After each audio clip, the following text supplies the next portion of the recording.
পবিত্র রমজান মাসের শেষ দশকে গুরুত্বপূর্ণ, অনিবার্য, ফরজ, ওয়াজিব তিনটি ইবাদত নতুন করে মুসলমানের উপরে আল্লাহ তাআলার পক্ষ থেকে অনিবার্য হয়, ফরজ হয়। এর মধ্য থেকে একটা হলো এই সাদাকাতুল ফিতর। এটা এই রমজানের শেষ দশকেই দিতে হয়, অর্থাৎ ঈদের আগে আগে দিতে হয়। এটা একটা। আরেকটা হলো ইতিকাফ। এটাও এই শেষ দশকেই মুসলমানের উপরে অনিবার্জিত হয়। আর গুরুত্বপূর্ণ আরেকটা ইবাদত হলো লাইলাতুল কদর তালাশ করা। বলেন সুবহানাল্লাহ। এই তিনটা বিষয়। তবে আমরা যে দুই বিষয় আলোচনা করব সেটা হলো, এক নাম্বার বিষয় হলো সাদাকাতুল ফিতর, দুই নাম্বার হলো ইতিকাফ। আসল সাদাকাতুল ফিতর কাকে বলা হয়? সাদাকাতুল ফিতর সম্পর্কে আমরা এই বিষয়বস্তু নিয়ে পয়েন্ট ধরে কয়েকটা পয়েন্টে এটার আলোচনা আমরা সামনে অগ্রসর হব। প্রথমে আমরা জানবো সাদাকাতুল ফিতর কাকে বলা হয়, এটার পরিচয়টা কি। তো হাদিসের ভাষায়, হাদিসের ব্যাখ্যায় পাওয়া যায় সাদাকা শব্দের অর্থ হলো দান করা, কোনো কিছু দান করা, খয়রাত করা, সদকা দেয়া, সদকা করা।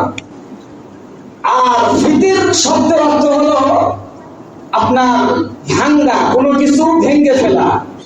অর্থাৎ আমরা এই যে সারা মাস যে রোজা রাখি না, তো 30 দিন পরে এই রোজাটা আমরা যখন ভঙ্গ করে দিই, ঈদের দিন আমরা রোজাটা ভেঙে ফেলি। এই ভেঙে ফেলাকে আরবিতে বলা হয় ফিতর। আমরা যে ইফতার করি, ইফতার করো, ইফতার করা, ইফতার মানে রোজা ভেঙে ফেলো। সারাদিন রোজা ছিনা, ইফতার করো, তার মানে রোজাটা ভেঙে ফেলো, খুলে ফেলো। তো সাদাকাতুল ফিতর মানে হলো ভেঙে ফেলা সদকা। একটা জিনিস বাধা ছিল, আটকানো ছিল, এটাকে ভেঙে ফেলা হচ্ছে, খুলে ফেলা হচ্ছে। তো ঈদের দিন যেহেতু একটা মাস রোজা রাখার পরে এই রোজার যেই একটা রোজার একটা বিধানটা এটা ভেঙে যাচ্ছে ঈদের দিনে, এজন্য এই দিনকে বলা হচ্ছে সাদাকাতুল ফিতর, অর্থাৎ ঈদের দিনের সদকা। সুবহানাল্লাহ। সহজ ভাষায়, সহজ বাংলায় যদি বলা হয় তাহলে বলা হয় যে সাদাকাতুল ফিতর বলা হয় রোজা ভাঙ্গার সাথে সম্পর্কিত সদকাকেই সাদাকাতুল ফিতর বলা হয়। আবার বলি, রোজা ভাঙ্গের সাথে সম্পর্কিত এমন সদকাকে কি বলা হয়? সাদাকাতুল ফিতর বলা হয়। এটা হলো আপনার শাব্দিক অর্থ। আর শরীয়তের পরিভাষায় অর্থে সাদাকাতুল ফিতর বলা হয় যে এক শ্রেণীর মানুষের উপরে, সম্পদওয়ালা এক শ্রেণীর মানুষের উপরে কিছু অংশ অর্থ বা খাদ্য এটা মানুষদেরকে দান করে দেওয়া। রমজান ঈদের আগে আগে মানুষকে দান করে দেওয়াকেই শরীয়তের পরিভাষায় বলা হয় সাদাকাতুল ফিতর। এবার আসুন দ্বিতীয় পয়েন্ট হলো এই সাদাকাতুল ফিতর আমরা আদায় করব কেন দিব এটা, এবং এই সাদাকাতুল ফিতর আদায় করলে আমাদের লাভ কি, উপকার কি, ফজিলত কি, ফায়দা কি। তিন নম্বর পয়েন্ট হলো এই সাদাকাতুল ফিতর আমরা যে আদায় করবো এটা কখন আদায় করব। এই কয়েকটা পয়েন্ট যদি আপনাদেরকে আমি বুঝাইতে চাই তাহলে সুনানে ইবনে মাজাহ শরীফ থেকে একটা হাদিস যদি আপনাদেরকে তর্জমা করে শোনানো হয় তাহলে এই বিষয়, এই কয়েকটা পয়েন্ট গুলো আপনারা খুব সহজেই ক্লিয়ার হতে পারবেন। হাদিসটা সুনানে ইবনে মাজাহ শরীফের মধ্যে এসেছে। হযরতে আব্দুল্লাহ ইবনে আব্বাস রাদিয়াল্লাহু তাআলা আনহুমা থেকে হাদিসটা বর্ণিত। তিনি বলেন যে ফারাজা রাসূলুল্লাহ সাল্লাল্লাহু আলাইহি ওয়াসাল্লাম যাকাতাল ফিতর। ফারাজা রাসূলুল্লাহ সাল্লাল্লাহু আলাইহি ওয়াসাল্লাম যাকাতাল ফিতর তুহরাতান লিস-সাইমি মিনাল লাগবি ওয়ার রাফাসি ওয়া তুহরাতান লিল মাসাকিন। ফামান আদ্দাহা ক্বাবলা আস-সালাতি ফাহিয়া যাকাতুন মাকবুলাতুন ওয়া মান আদ্দাহা বা'দা আস-সালাতি ফাহিয়া সাদাকাতুন মিনাস সাদাকাত আও কামা ক্বালা an-নাবিয়্যু আলাইহিস সালাতু ওয়াস সালাম।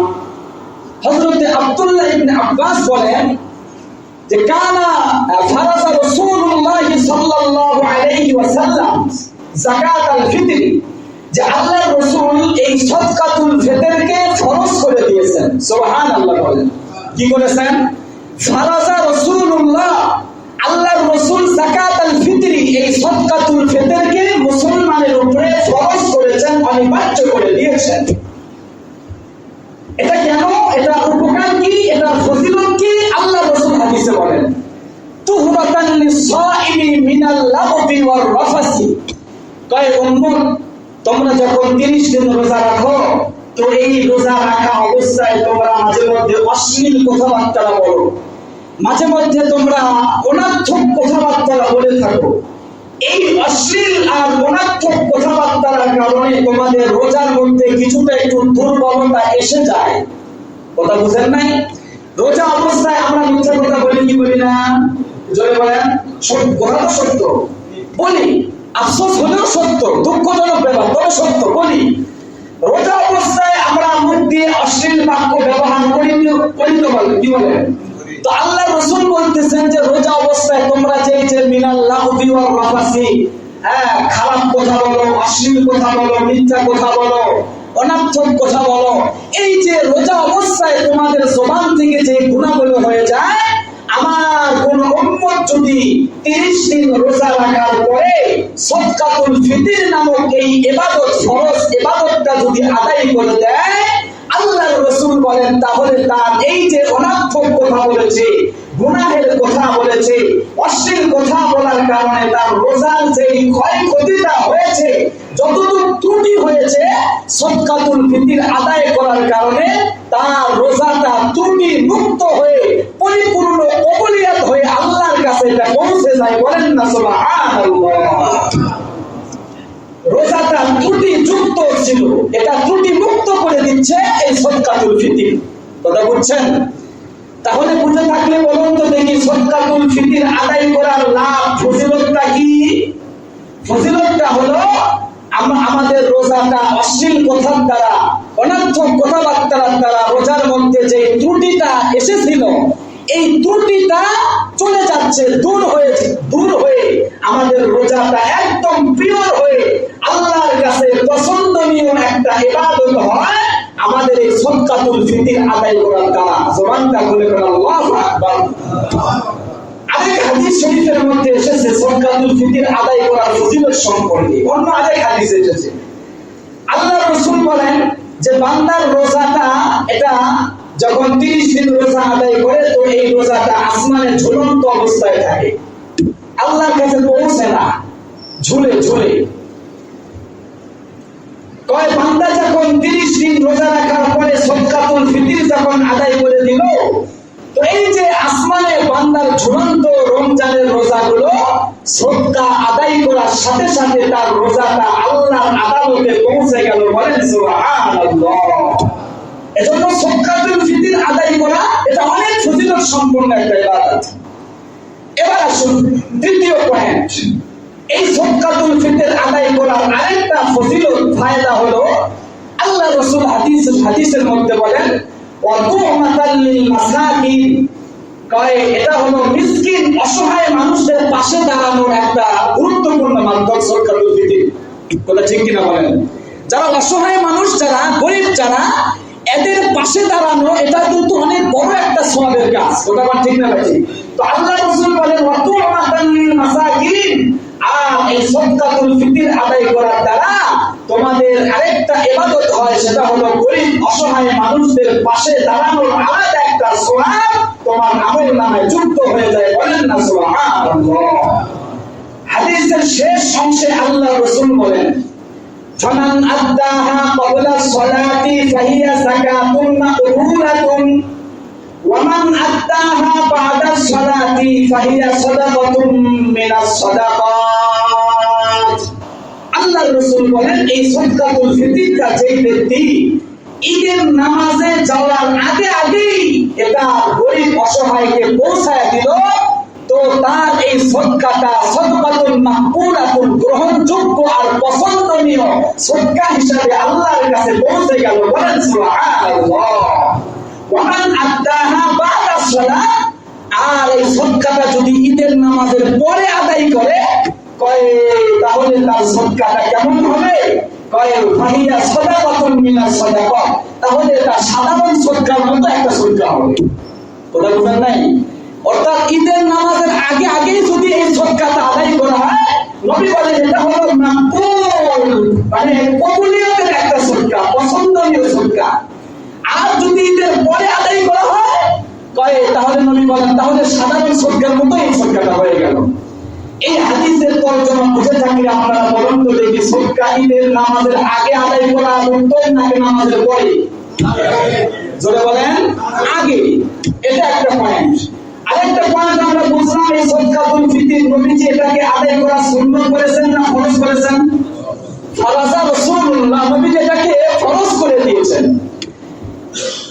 তৃতীয় আরেকটা পয়েন্ট যেটা আমরা বুঝলাম, সেটা হলো এই সদকাতুল ফিতর যে আমরা আদায় করব, এটার লাভ আর উপকার হলো আমাদের রোজাগুলো ত্রুটিযুক্ত রোজা, এটাকে ত্রুটি মুক্ত করে আল্লাহর কাছে পৌঁছায় দিচ্ছে এই সদকাতুল ফিতর। ওটা ক্লিয়ার? এবার আসুন, এই সদকাতুল ফিতর আদায় করবে কারা? কারা দিবে এবং এটা কাদেরকে দিবে? দিবে কারা, কাকে দিবে এবং কিভাবে দিবে এবং কতটুকু দিবে? এই কয়েকটা পয়েন্ট ধরে ধরে আমরা সংক্ষিপ্তভাবে কিছু আলোচনা করব ইনশাআল্লাহ। সদকাতুল ফিতর কারা দিবে, কাদের উপরে এটা ওয়াজিব, এটা বোঝার জন্য আমি গত জুমায় আপনাদেরকে আলোচনা করে শুনিয়েছিলাম যাকাত সম্পর্কে। যাকাতের আলোচনা যদি আপনাদের মুখস্থ থাকে, তাহলে এই সদকাতুল ফিতর কারা দিবে এটা বুঝতে খুব সহজ হবে। কারণ যাকাতের মাসআলার সঙ্গে সদকাতুল ফিতরের মাসআলার অনেকটাই মিল। গত জুমায় বলেছিলাম যাকাত দিবে কারা? তাই এরা হলো যাদের কাছে আপনার 52.5 ভরি রূপা আছে। অর্থাৎ যাকাত ওয়াজিব হয় চারটা বস্তুর উপরে যাকাত ওয়াজিব হয়। কয়টা বস্তু বলেন? 4টা বস্তুর উপরে। অর্থাৎ যাকাতের উৎস হলো 4টা বস্তু। 1 নাম্বার হলো সোনা, 2 নাম্বার রূপা, 3 নাম্বার এই পরিমাণ নগদ টাকা, 4 নাম্বার অথবা এই পরিমাণ ব্যবসায়ী মালের মালিক হওয়া। এই 4টা বিষয় বস্তুর উপরে যাকাত ওয়াজিব হওয়ার উৎস হলো এই 4টা। আর সদকাতুল ফিতর ওয়াজিব হওয়ার উৎস হলো 5টা। কয়টা? 5টা। অর্থাৎ 52.5 ভরি রূপা বর্তমান বাজার অনুযায়ী যেই ব্যক্তির কাছে এই পরিমাণ রূপা আছে, অথবা এই পরিমাণ নগদ টাকা আছে, অথবা এই পরিমাণ ব্যবসায়ী মালের মালিক সে হয়েছে, এই ব্যক্তির এই টাকা, এই অর্থের উপরে যদি একটা বছর অতিবাহিত হয়, এই অর্থটা যদি তার প্রয়োজনে অতিরিক্ত হয় এবং সে যদি ঋণ থেকে মুক্ত থাকে, তাহলে তার উপরে যাকাত দেওয়া ফরজ। কথা বুঝেছেন? ঠিক একই ভাবে যেই ব্যক্তির কাছে এই 52.5 ভরি রূপা অথবা এই পরিমাণ নগদ টাকা অথবা এই পরিমাণ ব্যবসায়ী মালের মালিক হয়েছে, এই ব্যক্তিটার উপরে সদকাতুল ফিতর আদায় করা ফরজ। কথা বুঝেছেন? যাকাত এবং সদকাতুল ফিতর এর মধ্যে একটা পার্থক্য হলো, বেশ কয়েকটা পার্থক্য আছে। এর মধ্যে একটা পার্থক্য হলো যাকাতের যে নিসাব, যে অর্থ, যে পরিমাণ এবং সদকাতুল ফিতরের পরিমাণ দুটো একই, দুটোই বরাবর। অর্থাৎ যাকাত ওয়াজিব হওয়ার পরিমাণ হলো 52.5 ভরি রূপা এবং সদকাতুল ফিতর ওয়াজিব হওয়ার পরিমাণ একই 52.5 ভরি রূপা, একই। পার্থক্য হলো যে যাকাত ওয়াজিব হওয়ার জন্য এই সম্পদের উপরে একটা বছর অতিবাহিত হতে হয়। কি হতে হয়? তোমরা কি আমার বুঝতেছেন? যাকাত ওয়াজিব হওয়ার জন্য এই 52.5 ভরি রূপা, এই অর্থের উপরে একটা বছর অতিবাহিত হওয়া শর্ত। আর সদকাতুল ফিতর ওয়াজিব হওয়ার জন্য এই পরিমাণ টাকা থাকা লাগবে, তবে বছর অতিবাহিত হওয়া শর্ত নয়। বছর অতিবাহিত হওয়া কি নয়? শর্ত নয়। অতএব যেই ব্যক্তির কাছে রমজান ঈদের রাতে ঈদের চাঁদ ওঠার পর থেকে নিয়ে আপনার ঈদের নামাজের আগ পর্যন্ত এই যে একটা সময়, ঈদের চাঁদ যে উঠলো, ঈদের দিন চাঁদ উঠলো, ঈদের চাঁদ, এই চাঁদ ওঠার পর থেকে শুরু করে আপনার ঈদের নামাজের আগ পর্যন্ত মোটামুটি কয় ঘন্টার সময় হয়? মোটামুটি 14 ঘন্টা। কোথার কথা? এই যে 14 ঘন্টার সময়, এই 14 ঘন্টার সময়ের মধ্যে যে ব্যক্তি এই 52.5 ভরি রূপা যার কাছে থাকবে, অথবা এই পরিমাণ টাকা থাকবে, অথবা এই পরিমাণ ব্যবসায়ী মালের মালিকানা হবে, এই ব্যক্তির উপরে সদকাতুল ফিতর আদায় করা উচিত। কথাটা কি বুঝাতে পারলাম? আরেকবার বলি, ঈদের চাঁদ ওঠার পর থেকে শুরু করে ঈদের নামাজের আগ পর্যন্ত যে ব্যক্তির কাছে এই যাকাত ওয়াজিব হয় সমপরিমাণ অর্থ, অর্থাৎ 52.5 ভরি রূপা, এই পরিমাণ রূপা অথবা নগদ টাকা অথবা ব্যবসায়ী মালের মালিক, এই পরিমাণ টাকা যদি এই সময়ের মধ্যে, এই 14 ঘন্টার সময়ের মধ্যে যে ব্যক্তির কাছে পাওয়া যাবে, ওই ব্যক্তির উপরেই সদকাতুল ফিতর ওয়াজিব হবে। কথা ক্লিয়ার? বুঝে থাকলে আপনারা একটু অ্যান্সার করবেন। মনে করেন একজন ব্যক্তি 29তম রমজানে গিয়া 5 লক্ষ টাকার মালিক ছিল। 29তম রমজান পর্যন্ত তার কাছে 5 লক্ষ টাকা ব্যাংকে আছে, ব্যবসায়ী লোক। 30তম রোজায় গিয়া ধাম করে তার ব্যবসায় এমন লস খাইছে, 5 লক্ষ টাকা যে তার জমানো ছিল সব শেষ, এখন সে একদম ফকির হয়ে গেছে। এই ব্যক্তি যখন ঈদের চাঁদ উঠবে, তার উপরে সদকা দিতে হবে কি হবে না? একটু জোরে বলা হবে কি হবে না? হবে না। পক্ষান্তরে একজন ব্যক্তির কাছে কোনো টাকা পয়সা কিচ্ছু নাই, সারা বছর গেছে, টাকা পয়সা কিচ্ছু নাই, 3 আনে 3 খায়, কিন্তু ব্যবসা করতে করতে হঠাৎ করে যখন ঈদের চাঁদ উঠছে, এই যে রমজানের শেষের দিকে তো ব্যবসা একটু ভালো হয়, বলে না ঠিক না? তারা সবাই মনে হয় ধান্দা নিয়ে থাকে, কিসের সবে বরাত গেল, কিসের লাইলাতুল কদর গেল, কি যাচ্ছে না যাচ্ছে, এতে কাজ যাচ্ছে, সন্ধ্যের কোনো ধান্দাই নেই। সেই ধন্দাটা কেমন ব্যবসা করে যাচ্ছে। ব্যবসা করতে করতে করতে হঠাৎ করে মনে করেন ঈদের রাতের বেলায় আপনার যখন চাঁদ উঠছে, তো এশার নামাজের দিক দিয়ে ধাম করে মনে করেন 5 লক্ষ টাকার একটা দাম লেগে গেছে গা, মনে করে লেগে গেছে গা। এখন এই যে ব্যক্তির কাছে যে 5 লক্ষ টাকা আছে, এখন বলুন তো দেখি, এই ব্যক্তির উপরে সদকাতুল ফিতর আদায় করা লাগবে কি লাগবে না? সবাই বলেন লাগবে। এই তো মাশাআল্লাহ, বুঝে গেছেন আপনারা। এবার আসুন, এই সদকাতুল ফিতর আমি আগে যে বললাম যে যাকাত ওয়াজিব হওয়ার অংশ হলো 4টা, আর সদকাতুল ফিতর ওয়াজিব হওয়ার অংশ হলো 5টা। কয়টা? 5টা। হযরত আবু সাঈদ আল খুদরি রাদিয়াল্লাহু তাআলা আনহু থেকে একটা হাদিস পাওয়া যায়, সহিহ বুখারী শরীফের মধ্যে হাদিসটা এসেছে। হযরত আবু সাঈদ আল খুদরি রাদিয়াল্লাহু তাআলা আনহু বলেন, কুন্না নুখরিজু যাকাতাল ফিতর صاعا من طعام أو صاعا من شعير أو صاعا من تمر أو صاعا من عقد أو صاعا من زبيب أو كما قال النبي عليه الصلاة والسلام। হযরত আবু সাঈদ আল খুদরি রাদিয়াল্লাহু তাআলা আনহু বলেন, নবীজির একজন খুব নামকরা একজন সাহাবী, প্রসিদ্ধ সাহাবী, এই সাহাবীর থেকে অনেক হাদিস রওয়ায়াত আছে, অনেক হাদিস বর্ণিত হয়েছে। আবু সাঈদ আল খুদরি রাদিয়াল্লাহু তাআলা আনহু উনি বলেন, আমরা মদিনা শরীফে সদকাতুল ফিতর আদায় করতাম 5টা জিনিস দ্বারা, 5টা খাদ্য দিয়া আমরা মদিনায় সদকাতুল ফিতর আদায় করতাম। বুঝে থাকলে বলুন তো দেখি, ওই সময় সাহাবায়ে কেরাম কয়টা খাবার দ্বারা সদকাতুল ফিতর আদায় করতেন? 5টা। 1 নাম্বার, আবু সাঈদ আল খুদরি বলেন, সাআম মিন তুআমিন, 1 নাম্বার হলো খাদ্য দ্বারা, অর্থাৎ গম দ্বারা, গম। 2 নাম্বার সাআম মিন শাইরিন, আপনার খেজুর দ্বারা, সাআম মিন শাইরিন আপনার জব দ্বারা। এরপরে সাআম মিন তামারিন, সাআম মিন আতিতিন ওয়া সাআম মিন জাবিবিন। 1 নাম্বার হলো খেজুর দিয়ে আদায় করতাম, এরপরে জব দিয়ে আদায় করতাম, এরপরে গম দিয়ে আদায় করতাম, এরপরে কিশমিশ দিয়ে আদায় করতাম, এরপরে পনির দিয়ে আদায় করতাম। এই মোট 5 ধরনের খাদ্য দিয়া আমরা মদিনায় সাহাবায়ে কেরাম সদকাতুল ফিতর আদায় করতাম। সুবহানাল্লাহ, বলেন সুবহানাল্লাহ। এই যে 5 ধরনের খাবার, এখান থেকে উলামায়ে কেরাম হাদিসের ব্যাখ্যায় পাওয়া যায়, এই 5 ধরনের খাবারের মধ্যে 2টা ভাগ করা হয়। কয়টা ভাগ? 2টা ভাগ। খাবার হলো 5 ধরনের, এই 5 ধরনের মধ্যে থেকে 2 ভাগে বিভক্ত করা হয়।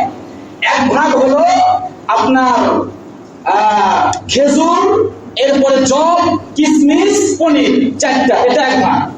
আর আরেকটা ভাগ হলো জব, আপনার গম, আরেকটা ভাগ কি গম, অর্থাৎ গম হলো এক ভাগ আর বাকি চারটা হলো এক ভাগ। ওটা বুঝেছেন আমার? এবার আসুন, আল্লাহর যে ব্যক্তি সদকাতুল ফিতর আদায় করবে, কাদের উপরে ওয়াজিব এটা তো আমরা বুঝতেই পারলাম, যাকাতের ওই পরিমাণ। এখন যে আদায় করবেন আপনার উপরে ওয়াজিব হয়েছে, আপনি বুঝতে পারতেছেন যে আপনার কাছে ওই পরিমাণ টাকা আছে এবং এটা ওই যে ঈদের রাতে 4 টাকা পর্যন্ত আপনার কাছে আছে, হ্যাঁ, এই যে পরিমাণ নিসাব পরিমাণ আছে, এখন দিবেন কিভাবে? এই প্রত্যেক বছরে বছরে দেখবেন মানে হুজুরদের কাছে একটা কমন প্রশ্ন, হুজুরের বছর সদকাতুল ফিতর কয় টাকা, হুজুর সদকাতুল ফিতর কত টাকা, একটা কমন প্রশ্ন। আসলে আমাদের মধ্যে ইসলাম জানার কোনো আগ্রহ নাই।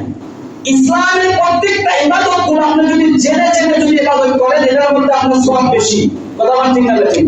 আর শুনে শুনে আদায় করেছেন, হুজুর কয় টাকা কি হলো তুমি দেন, হুজুর বলতেছে যাও 110 টাকা দিয়ে দাও, 110 টাকা দিয়ে দিচ্ছে না। আসলে ইসলামের প্রত্যেকটা ইবাদত গুলো জেনে বুঝে আমল করার মধ্যে আলাদা একটা সওয়াব থাকে। বলেন সুবহানাল্লাহ। এজন্যই যে কয় টাকা দিব এই প্রশ্ন না করে আজকে যে নতুন নতুন মুসল্লিরা আপনারা এসেছেন, আপনাদেরকেও উদ্দেশ্য করে বলি, আমার এলাকার মুসল্লিদেরকে উদ্দেশ্য করে বলি, আজকে একটা স্কেল আপনাদেরকে বোঝায় দিব। এই স্কেল যতদিন পর্যন্ত আপনাদের স্মরণ থাকবে, কোনোদিন কোনো হুজুরকে জিজ্ঞাসা করা লাগবে না এই বছরের সদকা কত টাকা। শুনতে রাজি আছেন তো ইনশাআল্লাহ? এটার স্কেলটা কি? স্কেলটা হলো এই যে বললাম 5 ধরনের খাবার, এটা হবে 2 ভাগে বিভক্ত। এক ভাগ হবে আপনার জব আর বাকি 4টা আলাদা। এখন দিবেন কিভাবে? হিসাবটা এইভাবে হবে, আপনি যদি এই যে হাদিসে এসেছে সাআম মিন তুআমিন, সাআম মিন শাইইন, সাআম মিন তামারিন, অর্থাৎ ইসলামী আরবি যে পরিভাষা, এই পরিভাষা অনুযায়ী হলো যে ব্যক্তি খেজুর দিয়ে সদকা দিবে, এরপরে আপনার পনির দিয়ে সদকা দিবে, ওই 4টা খেজুর, পনির, এরপরে আপনার কিশমিশ, এরপরে আপনার হচ্ছে এই জব, এই 4টা দিয়ে যে ব্যক্তি সদকা আদায় করবে, এটা মাপ হলো সাআম মিন তুআম, অর্থাৎ 1 সা, অর্থাৎ বাংলা ওজন হলো, পরিমাপ হলো 3 কেজি 300 গ্রাম। কত কেজি কত গ্রাম? সবাই বলেন 3 কেজি কত গ্রাম? 3 কেজি কত গ্রাম? 300 গ্রাম। যদি আপনি এই 4টা দিয়ে আদায় করেন, অর্থাৎ খেজুর, পনির, জব, কিশমিশ, এই 4টা দিয়ে যদি আপনি আদায় করেন, তাহলে এটার পরিমাপটা কত কেজি কত গ্রাম? 3 কেজি 300 গ্রাম। এখন 3 কেজি 300 গ্রাম এটার যা দাম, সদকাতুল ফিতর একটা ওই পরিমাণ। সুবহানাল্লাহ। কথা বুঝেছেন? এখন মনে করেন 1 কেজি খেজুরের দাম, 3 কেজি 300 গ্রাম খেজুরের দাম, যা দাম সেটা একটা সদকাতুল ফিতর। কথা বুঝতে পারছি আপনাদেরকে? এখন কথা হলো হুজুর, খেজুর তো অনেক রকমের পাওয়া যায়, কিশমিশ অনেক রকমের আছে, কথা ঠিক না? তো উলামায়ে কেরাম কিতাবের ব্যাখ্যা, এই হাদিসের ব্যাখ্যা হলো যে সমস্ত খাদ্য দ্রব্য এটা মোটামুটি 3 কোয়ালিটির হয়, 3 দরজা, 3 কোয়ালিটি। একটা হলো নিম্ন কোয়ালিটি, মানে যেটার দাম কম, নিম্ন কোয়ালিটি মানে যেটা একটু সচরাচর বেশি চলে, এটা একটা আছে। আরেকটা হলো এখান থেকে আরেকটু উপরে, একটু ভিআইপি কোয়ালিটি, একটু মধ্যম কোয়ালিটি একটা আছে। আরেকটা আছে আরেকটু উপরে দামে, আছে না নাই? মনে করেন খেজুর হোক, জব হোক, কিশমিশ হোক, হ্যাঁ, এই যে 4টা, মনে করেন একটা এক প্রকারের খেজুর আছে 300 টাকা কেজি, 250-300 টাকা কেজি, এটা মোটামুটি নিম্নের ধাপ। আরেকটা আছে আরেকটু উপরে 600-700 টাকা কেজি। আরেকটা আছে আরেকটু ভালো, আরেকটু উপরে 1200-1400 টাকা কেজি। এই যে 3টা যে কোয়ালিটি আছে, এই 3 কোয়ালিটির মধ্যে যেটা মধ্যম কোয়ালিটি যেটা হবে, মধ্যম পন্থা, অর্থাৎ মধ্যম পন্থার যে খাবারগুলো, খেজুর যেটা মধ্যম পন্থার দাম, কিশমিশ যেটা মধ্যম পন্থার দাম, এরপরে আপনার পনির, কিশমিশ যেটা মধ্যম পন্থা, এই মধ্যম পন্থার দাম হিসাব করে 3 কেজি 300 গ্রামের যা দাম আসে, এটাই হলো একটা সদকাতুল ফিতর। আল্লাহু আকবার। ওটা বুঝতে পারছেন আপনাদের? বুঝতে পারছেন আপনাদের? এটা হলো এক প্রকারের গেল। আর থাকলো আরেকটা, সেটা হলো কি থাকলো বলেন? গম। গম অর্থাৎ হলো আমাদের দেশে হলো চালের আটা। আসলে হাদিসের হিসাব হলো গম, কিন্তু বাঙালি তো এটা কিন্তু গম নাই, ওরা বুঝেন না, এরা বলে চাল দিয়ে হিসাব করতেছে। আসলে হাদিস হলো গম দিয়ে, গমের আটা দিয়ে হিসাব, তো একই কথা। তো তো গম দিয়ে যদি হিসাব করতে চান তাহলে গম হলো নিসফ সা, গমের পরিমাণটা হলো হাদিসের ভাষায় নিসফ সা, অর্থাৎ অর্ধ সা, অর্থাৎ আগে যেটা দিলাম 3 কেজি 300 গ্রাম, এটার অর্ধেক করতে হবে এবার। তাহলে 3 কেজি 300 গ্রামের অর্ধেক কত বলেন? কত বলেন? 1 কেজি 650 গ্রাম, অর্থাৎ হলো অর্ধেক। 1 কেজি 650 গ্রাম, অর্থাৎ যেই ব্যক্তি এই গম দিয়ে সদকাতুল ফিতর আদায় করবে ওই ব্যক্তি হিসাব করবে 1 কেজি 650 গ্রাম গমের যা দাম এই পরিমাণ টাকা তার একটা সদকাতুল ফিতর। কথা বুঝাতে পারলাম আপনাদেরকে? তাহলে এই দুই সুরত অনুযায়ী বলেন তো দেখি সদকাতুল ফিতর আদায় করার পদ্ধতি হলো মোট কয়টা? দুইটা। সবাই কয়টা? দুইটা। একটা হলো গমের মূল্যে, একটা হলো গমের মূল্যে, অর্থাৎ 1 কেজি 650 গ্রাম একটা সদকা। আর আরেকটা হলো আপনার ওই চারটা, অর্থাৎ কিশমিশ, খেজুর, পনির, এই চারটা দিয়ে আপনার আরেক ভাগ। এটার আপনার যে পরিমাণ সেটা হলো কত? 3 কেজি 300 গ্রাম। এইভাবে আমরা আদায় করব। এখন একটা লক্ষণীয় মাসআলা এখান থেকে শুনেন, সেটা হলো মনে করেন আমি আমার উপরে মানে এই সদকা ওয়াজিব, আমি মনে করেন মোটামুটি আমার উপরে এই পরিমাণ টাকা আছে, হ্যাঁ আছে মোটামুটি। আর আরেকজন মনে করেন অনেক টাকার মালিক, বগুড়া একটা বিল্ডিং আছে, ঢাকায় একটা বিল্ডিং আছে, আবার বিদেশে একটা বিল্ডিং করে রাখছে, টাকার কোনো অভাব নাই। এই মেয়ে রাষ্ট্রের সামনে দেখবেন এক ছেলের জন্য মার্কেট বাজেট করছে তুই ছেলেকে দিছে যে তোর জন্য দিলাম 15,000 আর মেয়েকে দিছে তোর জন্য দিলাম 30,000, ঈদের মার্কেট বাজেট এটা আমাদের কাছে না নাই। ওটা কি মানা বলতেছে ভাইজান? আছে আছে, আপনি খুঁজে দেখেন, আছে, অনেক আছে। ছেলের জন্য ঈদের মার্কেট বাজেট দিছে 10,000, মেয়ের জন্য দিছে 15,000 20,000, আর হাজবেন্ড ওয়াইফ দুইজন মিলে ঈদের মার্কেট করতেছে মোটামুটি 50,000। এই মোট মিলা মোটামুটি 1 লক্ষ টাকা ঈদের মার্কেট আছে না নাই? এখন এই লোকটা যখন সদকাতুল ফিতর আদায় করতেছে ও দিচ্ছে এই গমের হিসাব ধরিয়া ওই 1 কেজি 650 গ্রাম ধরে 110 টাকা দিচ্ছে। লজ্জা নাই? কথা ঠিক না বেশি? শরম নাই, লজ্জা নাই, বেহায়া। আরে ভাই, আমি আমার উপরে সাধারণত মনে করেন জাকাত আছে, সদকা ওয়াজিব, আমিও দিলাম 1 কেজি 650 গ্রাম ধরে, আর তুমি 1 লক্ষ টাকা দিয়ে তুমি ঈদের মার্কেট করতে পারো না। হ্যাঁ, তোমার বগুড়া একটা বিল্ডিং আছে, ঢাকায় আছে, বিদেশে আছে, তোমার টাকার অভাব নাই, এসি ছাড়া তোমার ঘুম ধরে না, লক্ষ লক্ষ টাকার উপরে তুমি নিয়ে ঘুমায় থাকো, আর তুমি আইসা এই সদকা আদায় করতে আইসা এই সাধারণ মানুষের সঙ্গে তাল মিলায় তুমি ওই 1 কেজি 650 গ্রাম দিয়ে আদায় করো। তার মানে তোমার দুনিয়া তোমার সোজা, আখিরাতের বেলায় তুমি হলে একদম কাফের। আওয়াজ করে কথা ঠিক না ঠিক? এরা আখিরাতের বেলায় নাই, এদের জন্য ধিক্কার জানানো দরকার। আপনার টাকার অভাব নাই, আপনি হোটেলে খাইতে গেছেন, আপনার 1200 টাকা বিল আসছে, আপনি 100 টাকা বকশিশ বানাই দিচ্ছেন, বাহ 1200 টাকা বিল আসছে, 200 টাকা বকশিশ বানাই দিলাম, যাও এটা বকশিশ দিয়ে দিলাম, যাও। আবার দেখবেন ওই লোকটা, ওই একই লোকটাই রিক্সা ভাড়ার সাথে রিক্সাওয়ালার সাথে এসে গন্ডগোল করতেছে 5 টাকা ভাড়া নিয়ে।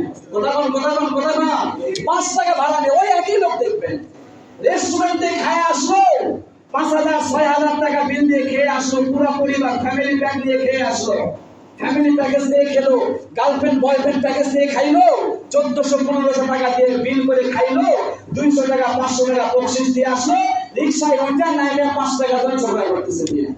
লজ্জা থাকা দরকার। আবার ওই একই লোক ওই বড় বড় রেস্টুরেন্টে গিয়া 200 টাকা ওখানে গিয়া বকশিশ দিচ্ছে, ওই লোকটাই দেখবেন সদকাতুল ফিতর আদায় করতেছে 1 কেজি 650 গ্রাম ধরে। ওটা ঠিক না ঠিক? এজন্য এটা শরীয়তটাকে ধিক্কার জানানো দরকার। হ্যাঁ, আদায় হবে, আদায় যে হবে না বিষয়টা এমন নয়, আদায় হয়ে যাবে। তবে তোমার তো একটা আকল থাকা দরকার, তোমার তো একটা লজ্জা থাকা দরকার, তোমার তো ভিতরে একটা এহসাস অনুভূতি আসা দরকার। আরে আমি এত টাকা নষ্ট করতেছি, এত টাকার মালিক আমি, আল্লাহ এত টাকা দিয়েছে, গরিবরা সাধারণ লোকেরা ওই 1 কেজি 600 গ্রাম ধরে সদকা দেয়, আমিও যদি ওইভাবেই দেই তাহলে ওই খেজুরের দাম দিয়ে সদকা দিবে কে, আর ওই কিশমিশ দিয়ে সদকা দিবে কে? কথা ঠিক না ঠিক? এজন্য আপনাদের কাছে অনুরোধ, আপনাদের যাদের মানে সামর্থ্য ভালো আছে, যাদের সুযোগ হয়, সামর্থ্য হয়, আমরা ইনশাআল্লাহ এই যে খেজুর দিয়ে আমরা সদকা আদায় করব, পারবো ইনশাআল্লাহ। কিসমিস দিয়ে আদায় করার চেষ্টা করব, এরপরে পনির দিয়ে আদায় করার চেষ্টা করব। আল্লাহ পাক রব্বুল আলামিন আমাদের সকলকে এই সদকাতুল ফিতরের যাবতীয় মাসআলা যা কিছু বললাম এটা বুঝে আমল করে সুন্দরভাবে সদকাগুলো আদায় করার তৌফিক আমাদেরকে দান করুন। সবাই বলি আল্লাহুম্মা আমিন।